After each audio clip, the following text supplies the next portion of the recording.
Hi, my name is Jalisa. I know I saw some of you guys before maybe, and then some new faces too. But today I'm going to be doing a presentation on falls prevention. And how many, have you guys had any presentations this year on falls prevention yet? Through different things, awesome. It's been mentioned, but not fully covered. Okay, awesome. So I'm a physiotherapist. I work at Synergy Physio and Pilates on Roby Street. And my main population, I work in pelvic health, pelvic physiotherapy. But I also do normal physio too, as well, and see all different age groups. Maybe if you want to switch to the next slide. So, that's okay. So we're going to be going over all of these topics today. You can take a quick little read through, but we're going to breeze over each of those topics, and then at the end I'm going to get you guys all moving and do a little exercise class that's going to be directed towards preventing falls and strengthening for falls. That's okay. Okay, a little bit about myself. That's my kitty. I always have to have Tuna in there. So my name's Jalisa, I already said. I'm from St. John, but kind of lived all over. I lived in the Middle East in Qatar, then Oman, and then came to Dalhousie for my undergrad, and then did physio school at McGill in Montreal, and now I'm back in Nova Scotia. That's my boyfriend, Paul. We just moved in together. So I have a photo up there. That's in Costa Rica. That's my parents in Mahone Bay, and my kitty, Tuna. So yeah, a little bit about myself. I work in pelvic health. I also teach Pilates at Synergy Physio and Pilates Studio. And my interests are swimming, hiking. I got into surfing this year, which is super hard and awesome, but also very dangerous too with falls. So I actually had a fall surfing this year. So we'll get to some stats on falls again across different age groups, but falls do not just happen. Obviously, in the elderly population, it happens as well amongst younger groups, age groups. So that ties in well to my next slide. So falls are the leading cause of injury for older Canadians. Between 20 to 35% of elderlies experience a fall in the last year. And then we can go to the next slide. But like I said, it doesn't just happen in the elderly population, 18% in the 20 to 45 age group, 21% in 45 to 65. And it does increase with age, but this is just to show that it's not just important for that 65 and up group, but also for me and for every single age group. Like I said, I ended up in the emergency from my fall this year, but I was all good. They did a CT scan and everything was good. But it does happen in all age groups. So it's important for all of us to do balance exercises and strengthening exercises and do our checkups to make sure that we don't have falls, which is why I went to the emergency. I got my checkup. Falls, I'm going to give you some stats that aren't really super positive first, but it's not to scare you or anything, but it's just to bring awareness of how common falls are and how much they can impact individuals. So falls are the leading cause of hospitalization for children, young adults, and seniors. And 85% of senior injury-related hospitalizations are the result of falls. 95% of hip fractures are because of falls. And we've probably all heard of someone having a hip fracture and ending up in the hospital. That's exactly what happened to my grandmother, she had actually both of my grandparents, they had a hip fracture and they ended up in the hospital because of it, and both of them had to fall from it. And then $2 billion a year in direct healthcare costs are due to falls. So you can see the impact that falls can have on our healthcare system. Over 1/3 of seniors are admitted to long-term care facilities because of falls. And the positives of this is they can be prevented so well, more so than so many other things that potentially don't have cures or prevention. So you guys can do a lot for preventing falls. The average Canadian senior stays in a hospital for 10 days longer after a fall. And 50% of falls happen at home. So they don't just all happen outside on the ice. Of course, a lot of them do, but a lot of them are things you can control in your own home. And now for the good news. Enough of the bad news. So the next one. So who can help with prevention of falls? You're your number one supporter for preventing falls. So of course the pressure is not just on you, but also your healthcare workers, government and government organizations and nonprofit organizations like Chibukto Links, healthcare providers, and family and friends can help you prevent falls. So now this is the number one thing that's going to, well, one of the number one things that, I guess not number one, but a big thing that's going to help you prevent falls is doing your checkups with your healthcare providers. So every year, checking in with a primary healthcare professional to inform them if you've had any falls and being honest with your healthcare providers. So if you've had more than 2 falls in the last year, that would be something that you can bring up with your healthcare provider, and they can do an initial assessment on you to see if there's any reason why you're having these falls, as well as if you're noticing any changes in your gait or gait meaning like walking, or disturbances in changes in how you're walking, or you've noticed any big changes in that last year, that would be a reason to go talk to your healthcare provider about that. And now who would be doing these assessments? So who is your primary healthcare provider? It's obviously your family doctor would be one of them, but also physiotherapists can do this, occupational therapists, pharmacists, and nurse practitioners. And although they might not be able to do everything for that initial assessment, fall assessment, they might be able to do certain parts of the assessment, and then if they think more assessment is needed, they can direct onwards. But if you don't have a family doctor, no worries, there's other groups that can help you as well. And what is involved in that medical assessment? Well, a medical history is taken, objective measures, so taking your strength measures, checking for your balance, so different balance tests that we can do on you. From a medical standpoint, they can take your heart rate, blood pressure. They can sometimes do different tests to check your heart rhythm. And OTs will be more involved in that environmental hazard. So checking your environment, if there's any things in your home that might be affecting your chances of increasing your falls. And now, what can we do now? So like I said, assistive devices, protective equipment, or your environment are really important.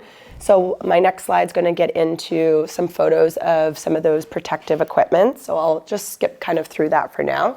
But then also clinical disease management. So getting your eyes tested, getting that kind of yearly checkup if you are noticing any changes in your eyesight, changes in drug medication, if there's any interactions with medication that could even be affecting your balance as well. So that would be a checkup with your family doctor.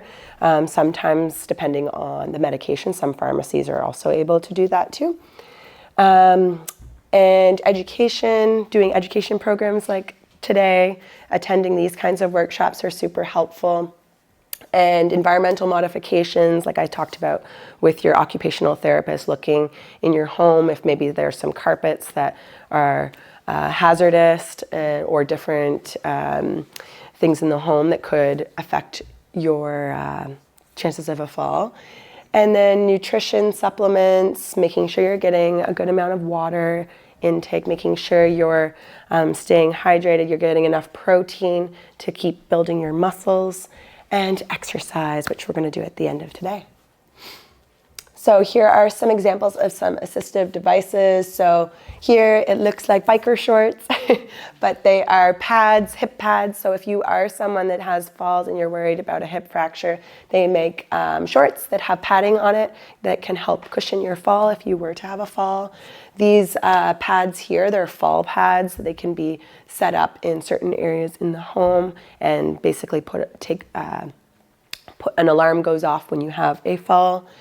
Here is a kind of a buzzer device where you can press it and then get someone to come in to help. And here we have in the bathrooms, that's a big spot that people have falls. So making sure you have things to help you in and out of the shower or by your toilet.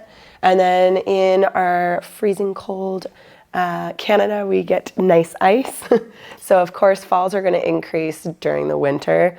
So making sure you have good footwear. So if you are going outside, you have good traction on the bottoms of your shoes.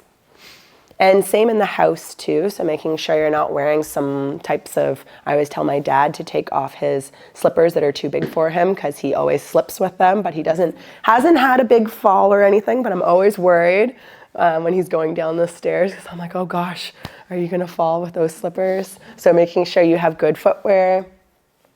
And then next slide. And then modifying your environments so that it has been shown to decrease your falls by 39%. That's huge. That's almost half. You can decrease your chances of a fall by 50% almost, so which is crazy. So you can imagine if we just change our environment, how much we can have an effect on the chances of you having a fall. And then as well as exercise that target specific muscles that are involved in strengthening for a fall, as well as balance exercises. And did you know that 11% of Canadians are reaching the exercise guidelines for ages between 60 and 79? Very little people are getting their recommended exercise guidelines. And it's not just in that age group. So if we go on to the next, you can see only 19% in the 18 to 39 age group, and then 13% in the 40 to 59 age group. So that 11% actually isn't too bad considering you see all these other age groups that aren't getting it as well. As a physio, when I have patients come in, I always ask them, what do you do for physical activity? And I can assure you those stats are quite accurate. There's not too many people that are getting those exercise guidelines. And now we're going to go over those exercise guidelines, what they are. Oh, it will be in a little bit, not this slide, the next one. But this is just a stat showing how it can decrease your chances of a fall as well. So by 20 to 40%, it can decrease that chance of a fall. So if you put that 20 to 40% decrease in falls by doing exercise and reaching those guidelines, as well as your environment being that 39%, what does that equal? Almost zero chance of falls. So not really, but there's still always going to be a chance, but you can see you guys can have such a huge impact on your chance of having a fall by doing your exercises and getting help from other healthcare professionals. And next one. So now here are exercise guidelines, and you can ask yourself if you're reaching these guidelines as well. And these guidelines are the same for any age group. The only difference would be if there's any contraindications depending on your medical condition. You have to kind of look at your medical condition if there is different types of restrictions for your exercise. But in general, these are exercise guidelines. So 150 minutes a week, that's about 30 minutes per day, 5 days a week of mild to moderate physical activity. So that could just be like going for a walk, 30 minutes a day. And 75 minutes of vigorous activity, so that would be something like surfing or going for a run or going on a really treacherous hike. So you, like those stats that I had mentioned, we are not reaching those guidelines for that 150 minutes a week. And 30 minutes, 5 days a week, really when you think about it, isn't really that much of just walking around the house. You can literally walk around the house for 30 minutes a day, right? 2 times a week of strengthening muscles, upper and lower body. So That's a big one that I find. I find a lot of people do get maybe that 100, a big group get that 150 minutes, but it's the strengthening part that I find a lot of people aren't getting, as well as the balance exercises, 3 times a week of balance. So when we talk about strengthening, we want to think about lower and upper body strengthening exercises, and that doesn't mean it has to be with weight. It could be with body weight, it could be with bands, it could be like a Pilates class and so on. But whatever strengthening exercises that you feel are good for you and you feel like you'll stick to are good ones to add to your routine. And then 3 times a week of balance exercises. And then other lifestyle changes, make sure you're getting a good night's sleep, getting that 7 to 8 hours. Make sure you're drinking lots of water and you're getting up. If you are sitting for a long period of time, try to get up every 30 minutes, hour, so that you're not just sitting the whole entire day. And screen time, I guess, too. So trying to reduce your screen time as well. And now it's time to move a little bit. But before we get moving, I'm going to do a little demonstration on how to fall safely and then how to get up from a fall if you have a fall. And then we're going to do some exercises to help strengthen for falls. So we'll go to the next one, and maybe before I go into that, is there any questions regarding any of those slides? There's a new discussion about when you fall. I mean, instinctively the hands go, they're trying to get you so you kind of end up on your forearm. Yeah. Sort of scrape them rather than trying to have... Totally. I don't know how you mentally do that. Yeah, yeah. You know, because it's instinctive. Yeah, You know, I know, totally. That's like their first instinct. I mean, I'm going to go over how to fall safely, and this is keeping in mind, like you said, like sometimes you just, it's going to happen really quick, and sometimes you don't have that ability to think of those other options. But what I would suggest is, like, if you have like a good space to do it and around people. I mean, sometimes there are classes that practice falling safely too. So I mean, practice, the more you practice something, the more it's going to be ingrained in your head. So that's definitely one step. And then secondly, the other way is if it's something where you might have enough time to catch yourself with the fall. For example, if it's a medication thing and you're feeling super dizzy and you know you're about to come down, then that would be something where maybe you might have a little extra time to put your forearms out or create a larger surface area for the landing. So that's why they don't want you to put your hands out. It's just because the surface area is a little bit smaller, so that you have more chance of like a wrist fracture. And kind of falling with larger surface areas might cushion that fall a little bit easier. So yeah, that would be the 2 kind of tips is practicing falls is important in a controlled environment, and there are classes that do that as well. And then we won't do it today, but I'll show you how to do the fall, and then we're going to do some strengthening exercises for it. I used to do a workshop at Northwood in Bedford where we practiced the falls and stuff on a mat. So those are always great to do. So first I'm going to go over how to fall safely, and it's going to tie in well with that forearm falling as well. So when you're having a fall, as we said already, it happens so quick, so sometimes you can't think of all these things. But even if you think of one thing, then it is going to help with your fall.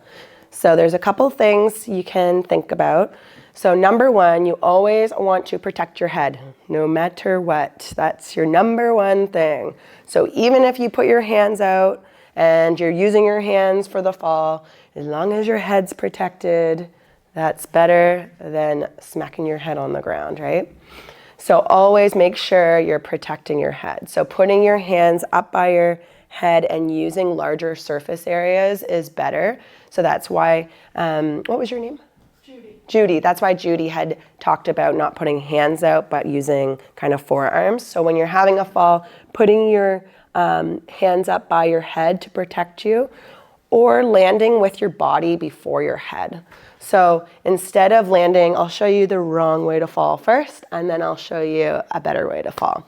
So this way, and you're gonna hear a nice big thump when I fall too. So you can imagine if this was happening really quickly and I wasn't doing it in a controlled environment, you could have a serious injury with it. So as I fall, right? So you can hear my wrist smacked right on the ground, my knees smacked right on the ground. If that was happening really quickly, you can imagine that would not feel very good. Now, I'm going to fall a better way now, and you're going to hear a little bit lighter of a thump when we fall. And obviously I'm going slower than what you would do when you're having a fall. But instead, I'm putting my hands out. And you can hear that landing was a lot more soft.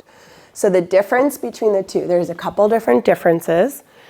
One, I put my hands out a little bit better. So I covered and made a big surface area for my fall. So I protected my head and kept my head back. So that's really important. So keeping your head back and making large surface area. I also landed on the side more. So I used the side of my hip rather than landing straight on my knees. So I landed on a larger area rather than straight down on the side. Another thing that I did was I didn't straighten and go really stiff. So they actually have done studies on car accidents, and they found people that live in car accidents a lot of the time are babies and drunk people because they're really floppy. So the more floppy you are and the softer you are and the less stiff you are, the less impact's going to go through all your joints and the softer your landing's going to be. So, pardon? What about falling backwards? Yeah, so if you're falling backwards, same thing, Okay. right? Versus stiffening straight up, I'm not going to do it, but stiffening straight up, landing, smacking your head. So always like going to the side's always a little bit better of a bet because you have a more surface area. And the other thing to do as well, you can take note of this, is trying to get low to the ground. So what I did the first time, I just kind of fell straight down, but bending through the knees and trying to get as low to the ground before you have that fall is better. And again, sometimes you won't have the luxury of remembering all these things, but if you even remember some few key things, that's going to help you with your fall. So key things, I'll just repeat them again. Protect your head, land with large surface areas, be soft in your joints, so don't be super stiff, and get low to the ground. Those are big ones. Even if you remember one, if I just remembered low to the ground, look at that, I've protected my head. If I say large surface area, okay, again, fixed all of them. Protect my head, maybe not as much, but you still protected your head, so you're falling straight down. Oh, good, I protected my head, okay. Might have hurt something else, but at least my head's protected, right? So those are all the main things to consider. Got note of them all? Can we rename them? Name one. I'm testing you all. Protect your hands, surface area, and bend your knees. Yeah. Close to the ground. Nice. So you guys will do great, right? Easy peasy. Okay. Now I'm going to show you how to get up from a fall if you do have a fall. So there's a bunch of different ways you can get up from a fall. I'm going to show you maybe 2 different ways that you can get up. And yeah, taking note, there's one important key thing before you get up from a fall is making sure if you know that you had a pretty big fall, don't just get right up because there might be something else going on. So it's always good to do a little medical check on yourself. Take control of your falls. So if I'm lying on, can they see me on there? Yeah, perfect.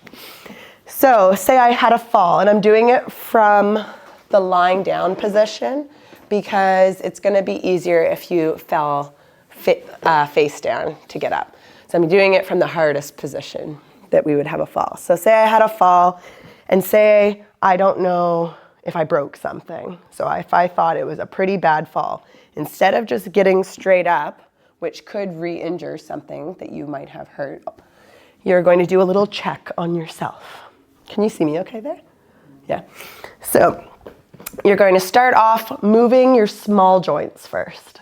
So you're going to start wiggling your fingers, wiggling your toes, moving your ankle, or moving your wrists, moving your ankles. So doing a little medical scan. So you're kind of actually doing a quick scan of your spine at the same time, because you're trying to see, can I move all these different joints? And if I can, then it means my spine is probably,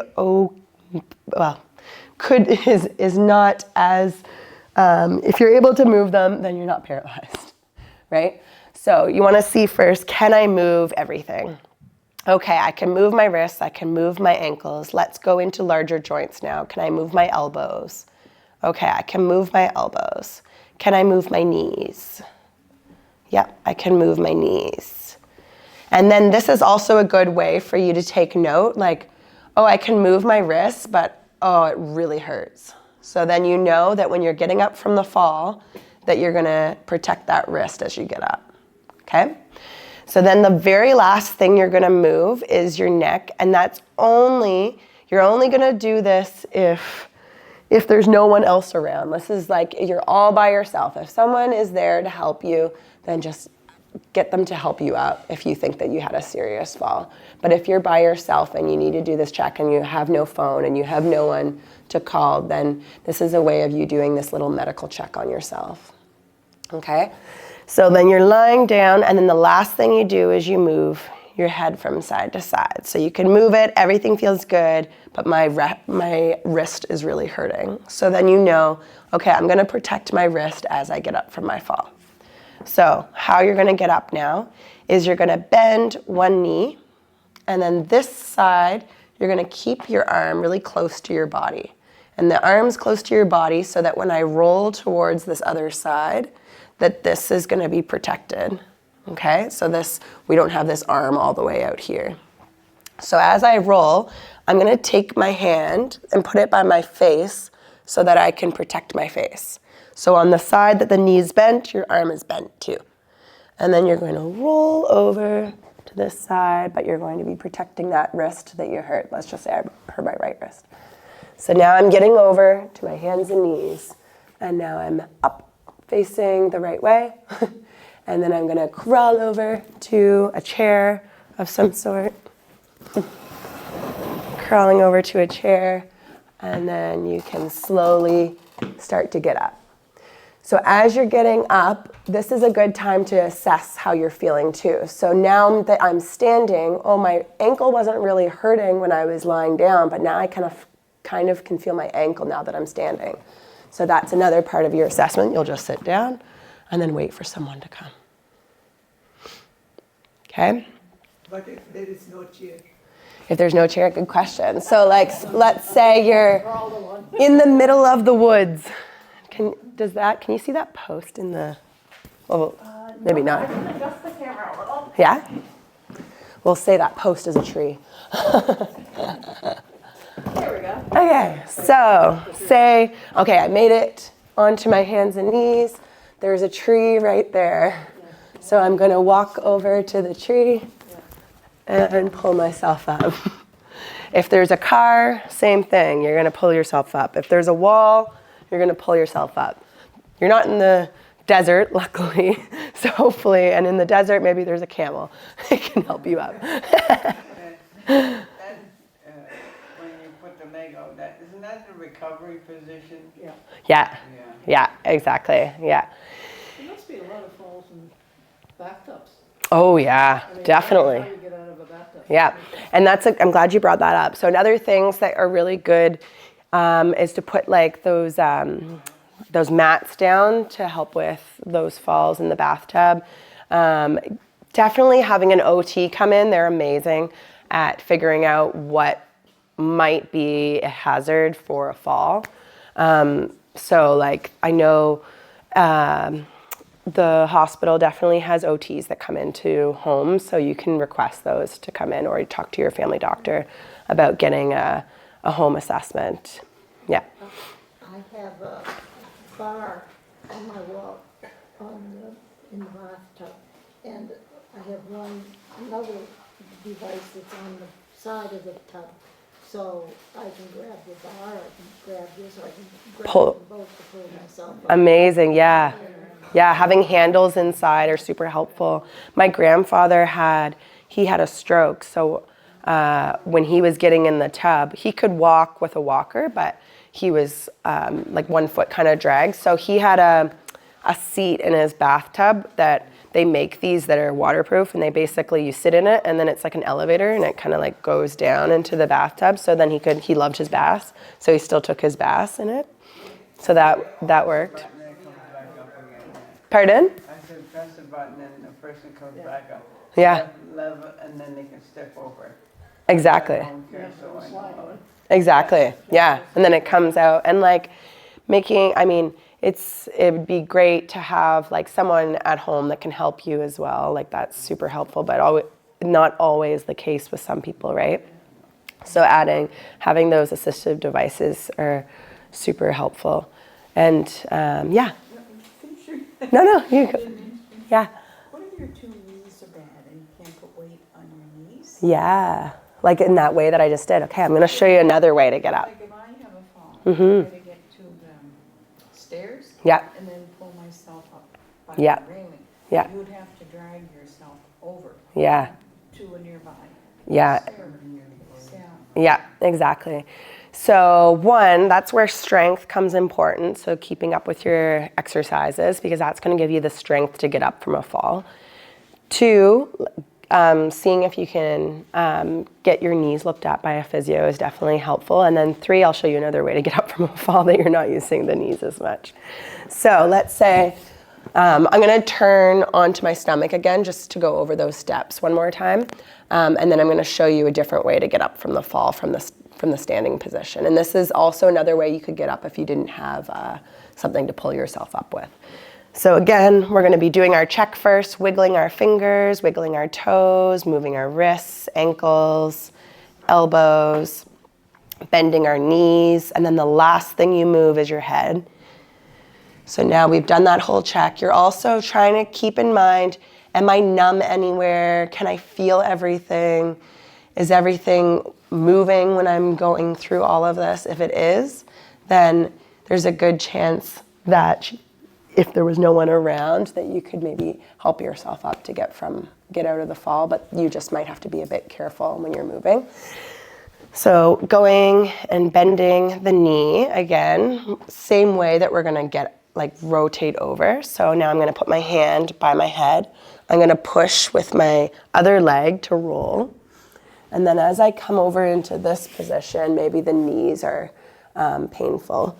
So trying to you're probably still gonna have to get on to your hands and knees, but instead putting one leg forward or kind of tucking your toes under and pushing yourself up that way is another way that you could get up. And of course, this goes and shows how it's important to have strength, but also your mobility or your range of motion. So if you're super, super stiff, doing stretches can help with that too. So your muscles will be able to function better if you have the ability to move the joint through different ranges of motion as well. Yeah, I was just thinking last summer, I still do a bit of landscaping, but I was on a hill. Yeah.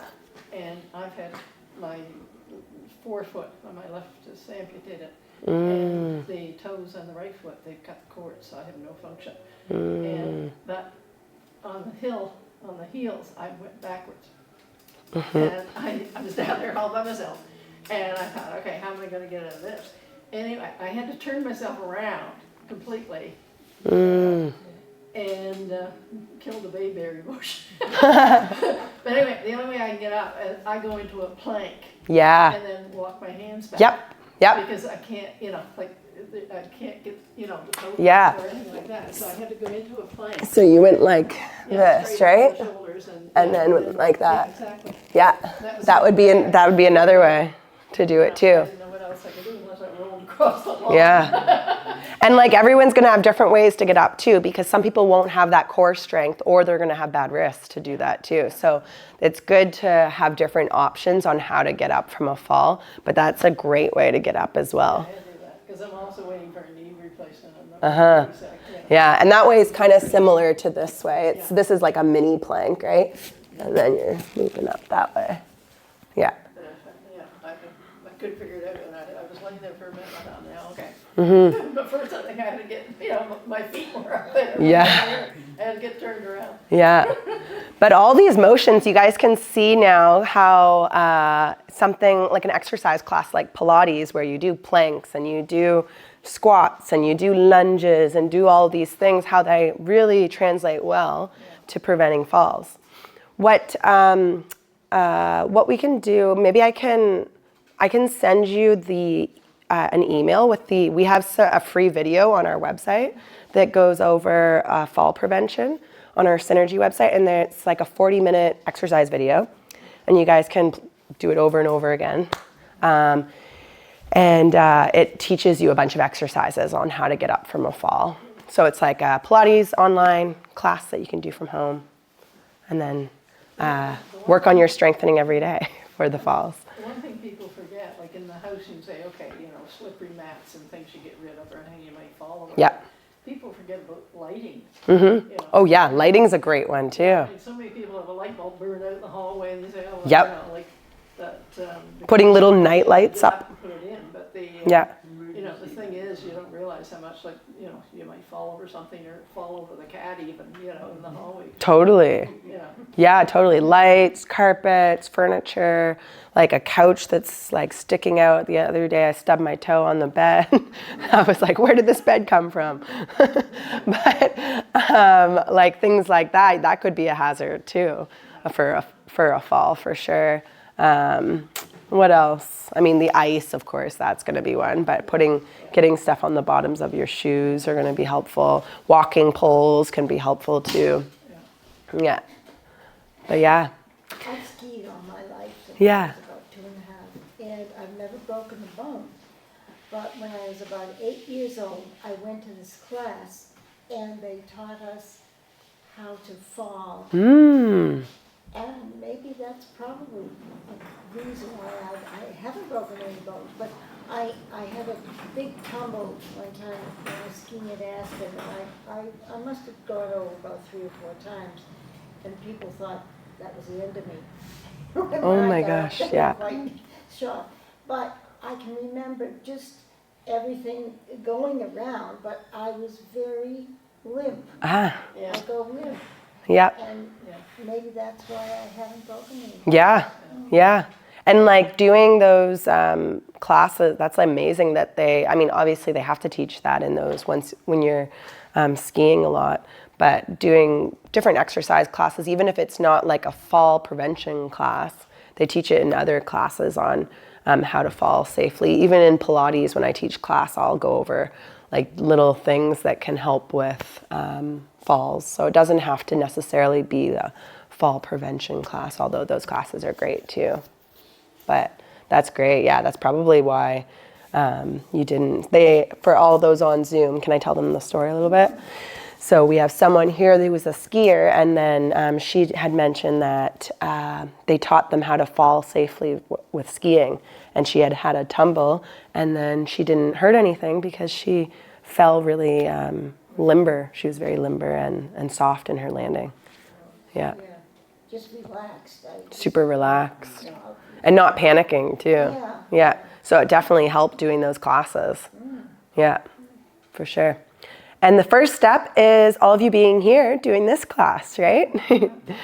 So we're going to go over some different exercises, and now that you've seen, so when I get up from a fall, there's a couple steps that we go through to get up and roll over.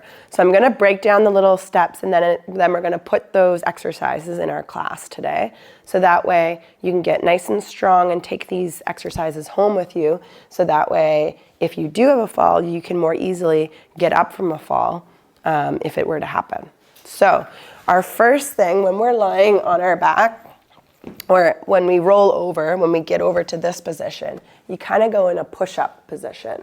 So we're going to be doing some push-ups because that's going to help with that push-up from our fall. That's also going to help if you were to have a fall on the landing. If you're strong on your landing, even if you put your hands out straight, if you've been doing your push-ups, that will make it a softer landing when you fall too, because you'll have that strength to, instead of having the arms straight out, you'll be able to land bouncy, right? So that's a push-up. So we're gonna go over some push-ups today. We're also going to go over going into like a lunge type position, because we know that part is pushing up. So we're gonna be doing some lunges. We'll do some squats too. And then we'll do a couple other things for range of motion to help with all that. So that we're gonna break it all down so it makes sense of why you're doing them. And then these are things you can do at home. You could do them every morning. And then you can get your strengthening exercises in the 2 times a week. But I always say do more. More is better. More is better to some degree, as long as we're not overly sore to the next day. So it's always nice to take a break in between reps, but trying to get these between exercises, but trying to get these exercises into your routine will help prevent and save you when you have a fall. Sound good? So we're gonna start, and they can see me on the video, right? Yeah. Okay, we're gonna start with a little warm up. So we're gonna have our bum kind of on the edge of the seat. Feet are gonna be a little wider than hip distance apart. We're also going to do some exercises that are going to help with your walking too. So a really important part of walking is being able to lift your feet up and push off, right? So we're going to start with some calf raises. So seated calf raises, lifting our heels up. So we know when we're walking, this is obviously a really important motion. It helps as we walk to push off. So if we don't have that strength to push off, then your foot is going to drag. So more chances of potentially having a fall. You can do this same thing in standing at home too if you had a chair, but we'll just do it in sitting for now. But if we were at home and you wanted to do some calf raises in standing, we'll probably do that a little bit later once we get into the standing episode. But we're gonna do a little warm up on the chair first. This is also a really good motion if you find you have a lot of swelling in your ankles and your lower extremities, which could also affect your ability to feel the ground if you do have a lot of swelling. So that would be something to help clear that inflammation out. Also, compression stockings are great for that too. Okay, and now we're gonna keep our heels on the ground and we're just gonna lift our feet up. So now you're gonna feel the muscles in the fronts of your shins, and you wanna make sure that you don't just slam it down with that. So you should feel little muscles right in the fronts of those shins and your ankles working. Now that motion's really important, and I give this to one of my patients who's like 98 years old, and he, since doing this exercise, his walking has been so much better. It's insane. He hasn't had any falls. His balance is incredible. And he was having issues because his foot would drag when he was walking. And so we gave him exercises to lift the feet. So you can see why this exercise can be helpful for lifting your foot up. And again, this could be done in standing too. Okay, and now sitting up nice and tall, we're just gonna lift the knee, straighten. And of course, we know that this motion is really important for walking. We're engaging our core. Let's make this an ab exercise too. So this could be an easy thing to do. Go through this little series before you get out of bed in the morning. just to get things moving. Go from bottom up. Okay, next one, sitting up nice and tall. Let's lift our knee up. So we're working our hips, those hip flexors. That's going to help lift your leg up when you're walking. You got a nice squeaky chair over there.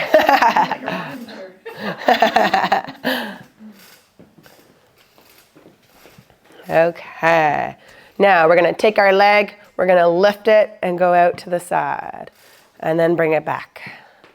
Lift it, go out to the side, and bring it back. Try to do that without moving the rest of your body, so we're engaging our core at the same time.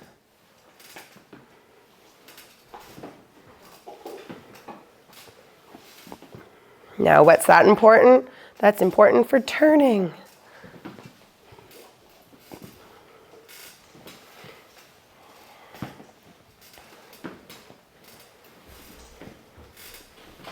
Okay, we're going to just do a little bit of range of motion in our shoulders and our back. We'll start with just some roll backs, get things loosened up. Breathing into our belly.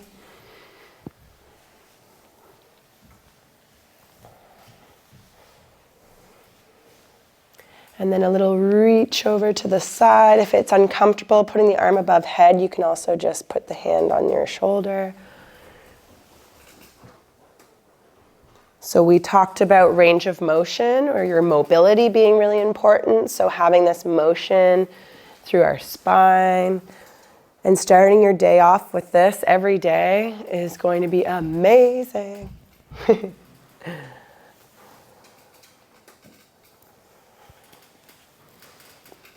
And it doesn't take very long.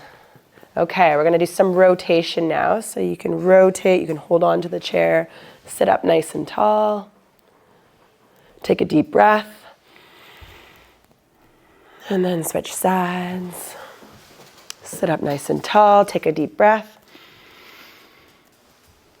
And switch sides. Even breathing changes your motion. So doing more belly breath is gonna get more motion through your back.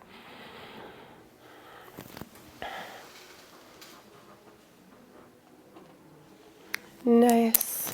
And now we're going to put our hands on our lap and we're going to be practicing our push-ups now. So we'll start with our elbows out and we're going to lower down. I want you to put all your weight in your hands. You're going to lower down and then push up. Now if anyone is feeling dizzy while they do this, some people when they go upside down, they feel dizzy or vertigo. Just keep your head up a little higher. So we're pushing up through our hands, so you should be feeling the muscles in your upper arms and your pecs working right now. So we're working on those push-ups, and these are, like I said, exercises before you even get out of bed in the morning. These can be your morning routine. I always say do about 10 of them of each of it.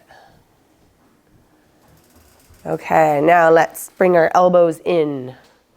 Keep our shoulders down, and now we're going to do that same thing, but it works a different area of the muscle. Now it's going to work the backs of your arms instead of the front of the arm. So we're going to lower down, and then push up. Lower down, and push up. And lower down, and push up. Last one. Nice. Okay, we're going to do some arm circles now. So this is going to be working the muscles in our shoulders.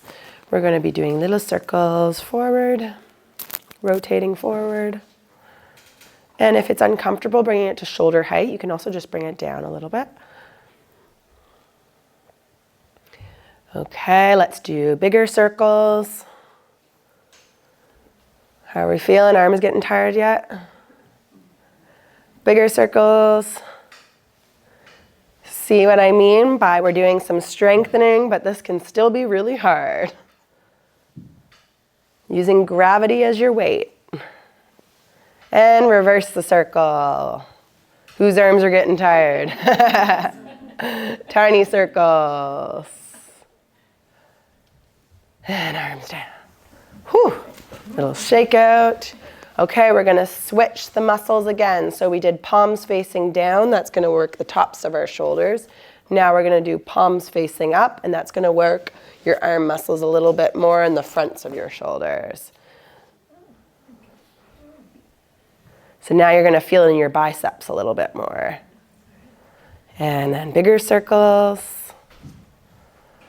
Whew, it's getting hot in here. And even bigger.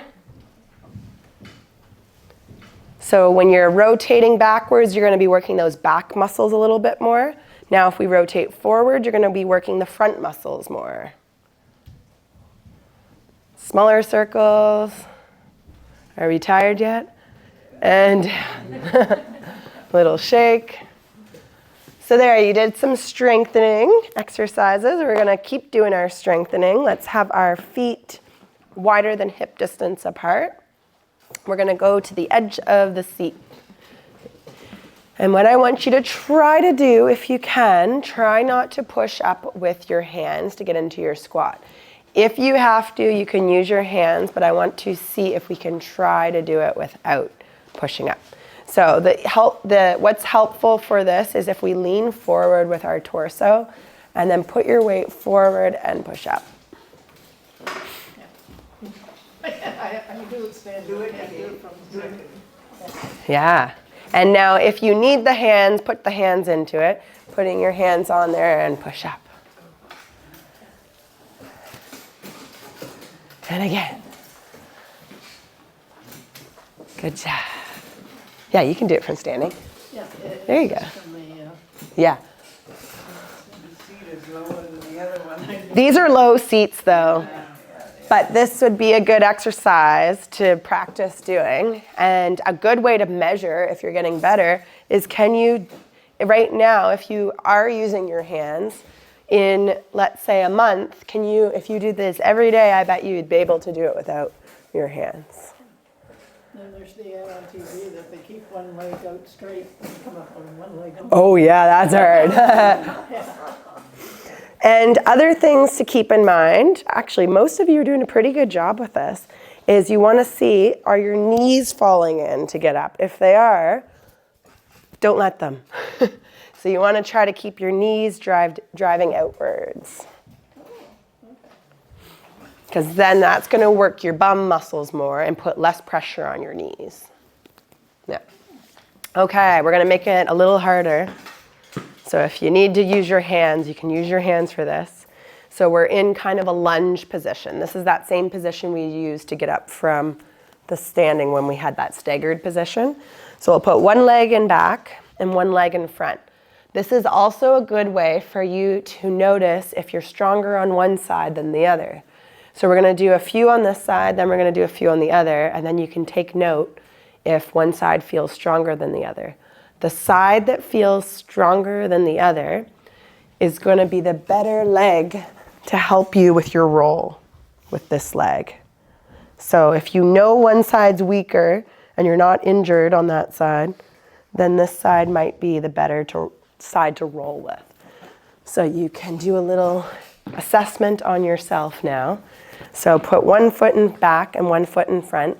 The foot in back is going to be the foot you're putting most of your weight on. So we're going to push up. Nice. We're already practicing balance right now too. I already know it's my left one. Yeah. Nice. Okay, we'll do one more and then we're going to switch feet. Yeah, and you can just do that up and down like that. And then switch sides. So now take note of which side feels stronger. And some might not have it. Have a side, maybe both sides feel about the same. Nice, last one. And then we're gonna stay in standing. And then little walk of your knees. Walk, walk, walk. Okay, we're gonna do a little balance exercise now. Finish it with a balance exercise. So make sure you're by a chair for support. You wanna have it right next to you on the side. And we're going to go through a couple different exercises, and it's going to go from easiest to hardest. Make sure you have, I would maybe grab something that you can hold on to. Maybe on both, yeah, you can have it on both sides. And I love doing, we're not doing it here, but when I get my patients to do their balance exercises, I usually get them to do it inside a door. That way they have 2 spots to grab onto. So that's a good safe spot if there's no one around. It's a little bit safer to do it, or next to a bed would be good too, so you can fall back on the bed. So that would be good. Just make sure you always have support when you're doing your balance exercises. So we're gonna go from easiest to hardest. So we'll start with our feet together. And try not to hold on. Let's just see how everyone's balance is when your 2 feet are together. And you want your feet to be touching.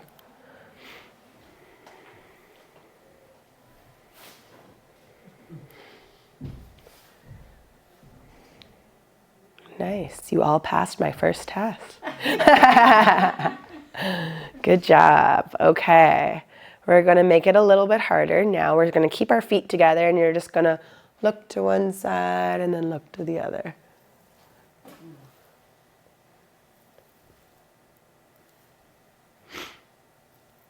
Good. So what this is practicing is when, if you're going out for a walk somewhere, if a car drives by and you get distracted and you look at the car, sometimes people lose their balance with that. So this is practicing that motion. Okay, now I'm getting dizzy. Okay, let's make it a little bit harder now. You're gonna put one foot in front of the other. And if it's too hard in this position, you can do kind of a staggered position. So not directly in front, but one slightly off from the side. And balance exercises are supposed to be hard when you do them. So I see here, I see an obstacle for a fall. So we're gonna move that. So, one foot in front of each other, try not to hold on.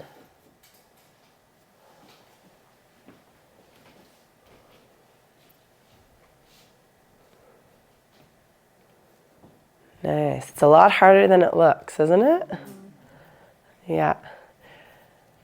And you want to make sure that they are challenging enough. If you're doing this, like right now, this would be, well, as I'm falling, this would be too easy of an exercise for me. So you should be kind of having to move all over the place.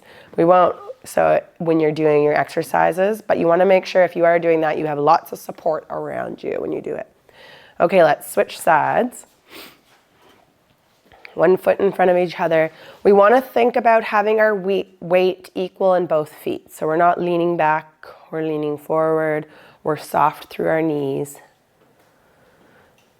Remember what I talked about, we want to be nice and low to the ground. That's going to help with that balance.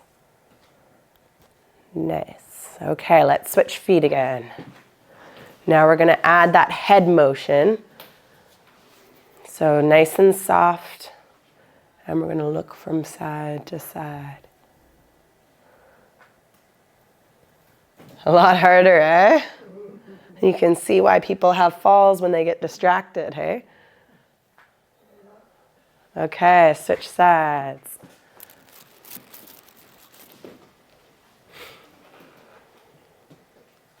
And look from side to side.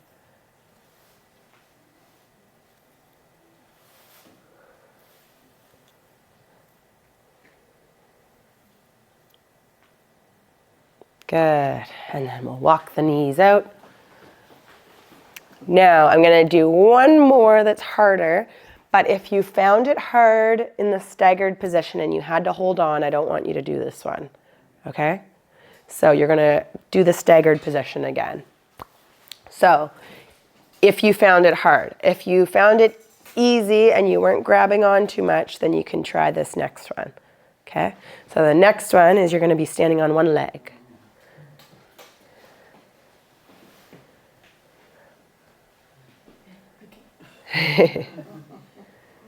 Nice. And there's more involved in the one-legged than just your balance. There's a couple things.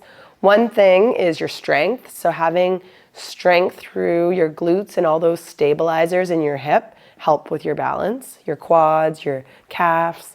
But then also your base of support is a little bit smaller, so that makes it harder too. And then we'll switch sides.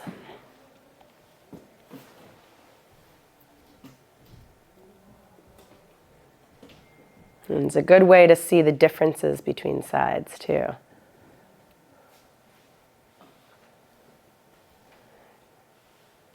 Good job. And then I'm not going to do it because I think everyone's a little bit shaky on that one. But then if you wanted to make it harder, you would do that head motion.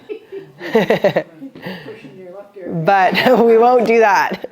So for homework, I want everyone to work on one balance exercise and try doing that little warm-up. So just, if you forget which one, just think you're going from bottom up. So your heel lifts, your feet lifts, your knees straighten, your hip lift, leg out to the side. Then you're doing those rotations, side bend, arm circles. And then you stand up and do your squats, your lunges, and then your balance. Sound good?